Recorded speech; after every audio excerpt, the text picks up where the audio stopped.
স্বাগত দীপ্ত সংবাদে, সঙ্গে আছি আমি আনোয়ার হোসেন। ভারতের আগরতলায় বাংলাদেশের সহকারী হাইকমিশনের সামনে বিক্ষোভ ও ভাঙচুরের ঘটনায় ঢাকাসহ বিভিন্ন স্থানে বিক্ষোভ হয়েছে। গতরাতে ঢাকা বিশ্ববিদ্যালয় ক্যাম্পাসে পৃথকভাবে বিক্ষোভ মিছিল ও সমাবেশ করে বৈষম্য বিরোধী ছাত্র আন্দোলন ও ছাত্র অধিকার পরিষদে। একই সময় মশাল মিছিল করে জাহাঙ্গীরনগর বিশ্ববিদ্যালয়ের শিক্ষার্থীরা। এ সময় ভারতের উস্কানিমূলক কর্মকাণ্ডের ফাঁদে পা না দেওয়ার আহ্বান জানান তারা। খুলনায় বিক্ষোভ মিছিল করেছে বৈষম্য বিরোধী ছাত্র আন্দোলন। মিছিলটি জাতিসংঘ পার্ক থেকে শুরু হয়ে শামসুর রহমান রোডের ভারতীয় সহকারী হাইকমিশন অফিসের সামনে প্রদক্ষিণ করে। এ সময় ভারতীয় সহকারী হাইকমিশন অফিসের সামনে অতিরিক্ত পুলিশ ও সেনাবাহিনী মোতায়েন করা হয়। বন্দরনগরী চট্টগ্রামেও বিক্ষোভ সমাবেশ করেছে বৈষম্য বিরোধী ছাত্র আন্দোলন। নগরীর ১৬ শহর রেল স্টেশনে এই বিক্ষোভ করেন তারা।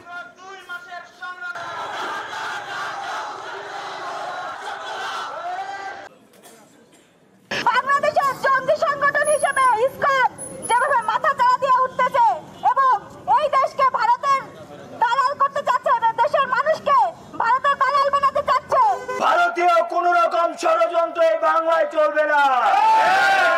আপনাদের সকল দাদাগিরি রুখে দিতে বাংলাদেশ সবসময় প্রস্তুত আছে। গতরাতে ভারতের আগরতলায় বাংলাদেশের সহকারী হাইকমিশনে হামলার তীব্র নিন্দা জানায় বাংলাদেশ। এ ঘটনায় দুঃখ প্রকাশ করে বাংলাদেশের হাইকমিশন ও সহকারী হাইকমিশনের নিরাপত্তা বাড়ানোর কথা জানিয়েছে ভারতের পররাষ্ট্র মন্ত্রণালয়। সোমবার বিদেশি কূটনীতিকদের ব্রিফিংকালে বাংলাদেশের পররাষ্ট্র উপদেষ্টা তৌহিদ হোসেন জানান, বাংলাদেশের বিরুদ্ধে ভারতীয় গণমাধ্যম ছাড়াও একটা বৈশ্বিক ক্যাম্পেইন চলছে।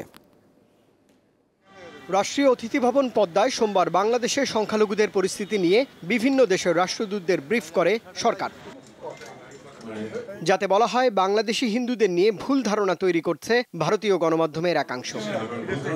এছাড়াও দেশ নিয়ে বৈশ্বিক ষড়যন্ত্রের ক্যাম্পেইন চলছে বলেও দাবি করা হয় ব্রিফিংয়ে। প্রতি বছরই দু একটা ঘটনা ঘটে, সেটা এই সরকার হোক বা অন্য কোনো সরকার হোক ঘটে। ব্যাপারটা হলো সেটাকে নিয়ন্ত্রণে নেওয়া এবং যারা এ ধরনের কার্যকলাপে লিপ্ত হয় তাদেরকে তাদের জন্য শাস্তি বিধানের ব্যবস্থা করা, তাদেরকে আইনের আওতায় আনা, এটাই হলো লক্ষ্য। বাংলাদেশ খুব একটা সাম্প্রদায়িক খারাপ অবস্থার ভিতর দিয়ে যাচ্ছে, এরকম একটা পরিস্থিতি সৃষ্টির অভ্যন্তরীণ এবং দেশের বাইরে প্রচেষ্টা আছে। আমরা সেই প্রচেষ্টাটা যাতে সফল না হয় সেই চেষ্টা করছি। ভারতের সাথে বাংলাদেশ কেমন সম্পর্ক চায় তাও পরিষ্কার করেন পররাষ্ট্র উপদেষ্টা। আমরা ভারতের সাথে একটা স্বাভাবিক ভালো সুসম্পর্ক চাই, পরস্পরের স্বার্থ ঠিক রেখে। আর এখানে আসলে অন্তরের চেয়ে স্বার্থটা বেশি গুরুত্বপূর্ণ, এটা মনে রাখতে হবে। ভারত বাংলাদেশ উভয়ই আমি মনে করি সম্পর্ক এগিয়ে নেবে নিজেদের স্বার্থ। তিনি জানান, পশ্চিমবঙ্গের মুখ্যমন্ত্রী মমতা বন্দ্যোপাধ্যায়ের বক্তব্য বোধগম্য নয় সরকারের। মমতা ব্যানার্জির বক্তব্যকে আমরা মমতা ব্যানার্জি ধরনের বক্তব্য হিসেবে দেখতে চাই, কারণ উনি এই বক্তব্য কেন দিলেন এটা আমি ঠিক বুঝতে পারছি না। এটা তার যে ইলেকটোরেট সেটা আমি জানি। আমি কলকাতায় দীর্ঘদিন ছিলাম, আমি তার সাথে ব্যক্তিগতভাবে পরিচিত। এটা তার জন্য খুব সঠিক পদক্ষেপ না রাজনৈতিক দৃষ্টিভঙ্গি থেকে। রাজনীতিবিদরা তো সবসময় রাজনৈতিক দৃষ্টিকোণ থেকেই বক্তব্য দিয়ে থাকেন। আমি মনে করি এটা পশ্চিমবঙ্গের রাজনীতিতে তার অবস্থানের জন্য এটা হয়তো সহায়ক হবে।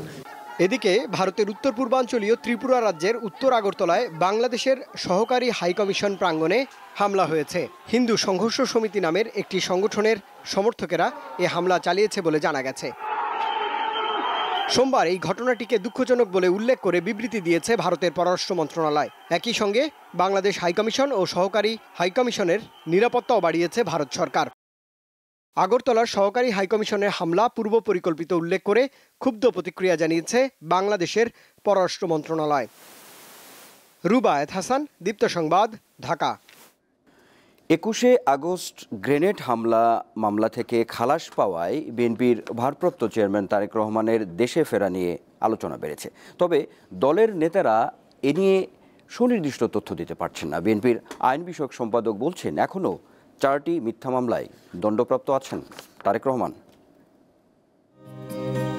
2007 সালে তত্ত্বাবধায়ক সরকারের আমলে জরুরি অবস্থা জারি হওয়ার পর গ্রেপ্তার হন তারেক রহমান। পরে জামিনে মুক্তি পেয়ে সপরিবারে দেশ ছাড়েন তিনি। তার বিরুদ্ধে হওয়া 84টি মামলার মধ্যে 5টিতে সাজা হয়, আর খারিজ, খালাস ও অব্যাহতি পেয়েছেন 39টি মামলায়।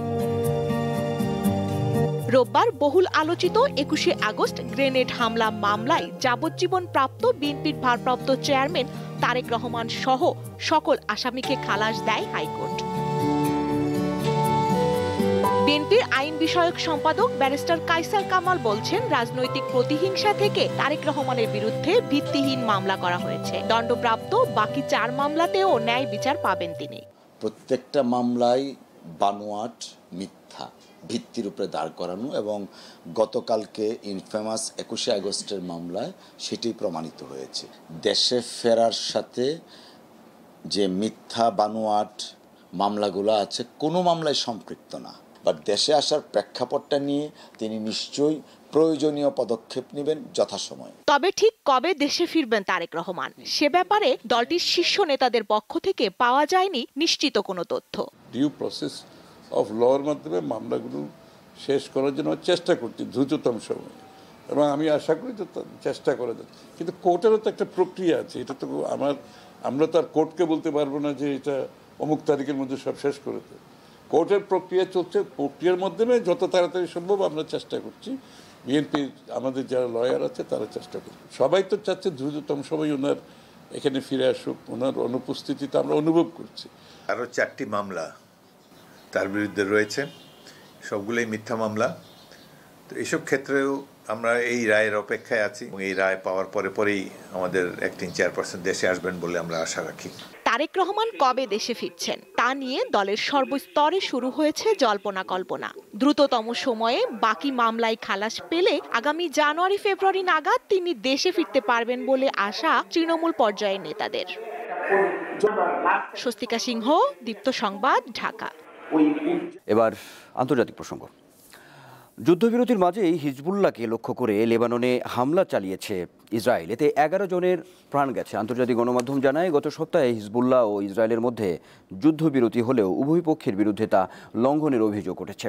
ইসরায়েলি প্রতিরক্ষা বাহিনী IDF জানিয়েছে, তারা লেবানন জুড়ে হিজবুল্লাহর একাধিক স্থাপনাকে লক্ষ্য করে হামলা চালিয়েছে। জবাবে ইসরায়েল যুদ্ধবিরতি চুক্তি লঙ্ঘন করেছেন এমন অভিযোগ তুলে মর্টার হামলা চালিয়েছে হিজবুল্লাহ।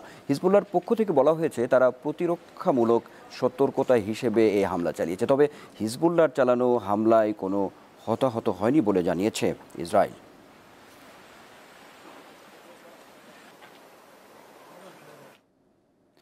ফিলিস্তিনের অবরুদ্ধ গাজা ভূখণ্ডে ইসরায়েলি বর্বর হামলায় একদিনে আরও 37 ফিলিস্তিনি নিহত হয়েছে।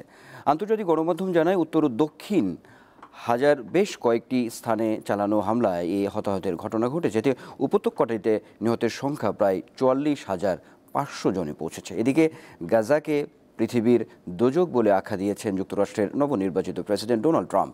নিজের তৈরি সোশ্যাল মিডিয়া ট্রুথে দেয়া এক পোস্টে ট্রাম্প হুঁশিয়ারি দেন, যুক্তরাষ্ট্রের প্রেসিডেন্ট তার অভিষেকের আগে হামাসের কবজায় থাকা জিম্মিরা মুক্তি না পেলে ভয়াবহ পরিস্থিতি হবে। মধ্যপ্রাচ্যের চলমান যুদ্ধ অত্যন্ত নিষ্ঠুর, অমানবিক বলেও মন্তব্য করেন ট্রাম্প।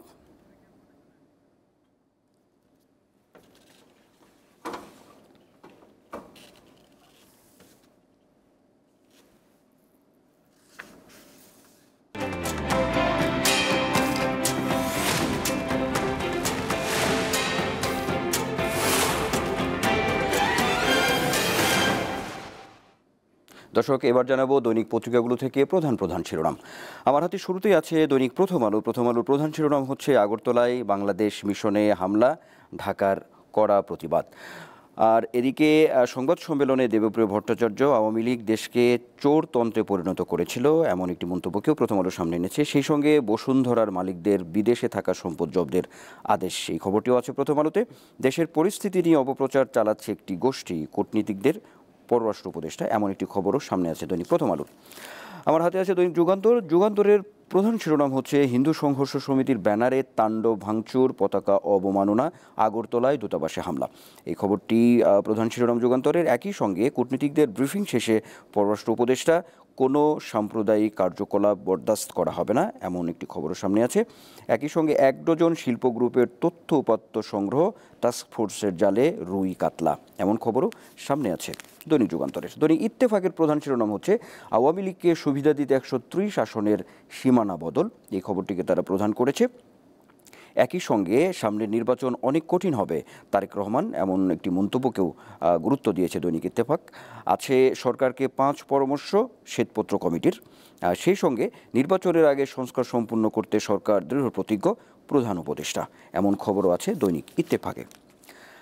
আছে আমার হাতে আজকের পত্রিকা। আজকের পত্রিকার প্রধান শিরোনাম হচ্ছে সীমান্তের দুই পারে উত্তেজনা, বাংলাদেশ ভারত সম্পর্ক। এই খবরটি কি তার প্রধান করেছে। একই সঙ্গে বেনাপোল পেট্রাপোল সীমান্ত বন্ধের গুজব, ভারত থেকে ফিরতে বন্দরে ভিড়, এমন একটি খবরও সামনে আছে আজকের পত্রিকার। একই সঙ্গে সংখ্যালঘু নির্যাতন একটি অপপ্রচার, কূটনীতিকদের ব্রিফিং, এই খবরটিকেও গুরুত্ব দিয়েছে আজকের পত্রিকা। আগরতলায় সহকারী হাইকমিশনে হামলা, বাংলাদেশের প্রতিবাদ, ভারতের দুঃখ প্রকাশ। সেই সঙ্গে ডেইলি স্টার আছে। ডেইলি স্টারের প্রধান শিরোনাম হচ্ছে protesters attack Bangladeshis Agartala mission, এই খবরটিকে তারা গুরুত্ব দিয়েছে।